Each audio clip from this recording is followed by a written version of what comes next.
मोदी साहेबांनी नकली शिवसेना म्हटल्यानंतर उद्धवजींना मिरची झोंबली।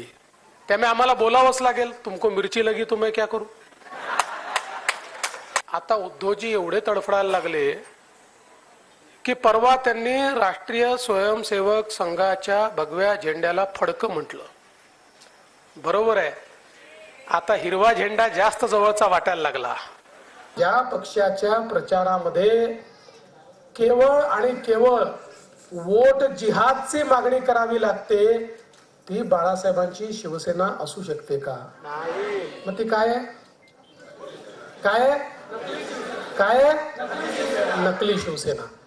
आणि म्हणूनच मोदीजींनी सांगितलं की उद्धव ठाकरेजी, तुम्ही निश्चितपणे बाळासाहेबांच्या संपत्तीचे वारसदार आहात, पण विचाराचे वारसदार मात्र तुम्ही नाही आहात। विचाराचे वारसदार या ठिकाणी मुख्यमंत्री एकनाथराव शिंदे होऊ शकतात, विचाराचे वारसदार हे राज ठाकरे असू शकतात, पण तुम्ही विचारांचे वारसदार होऊ शकत नाही।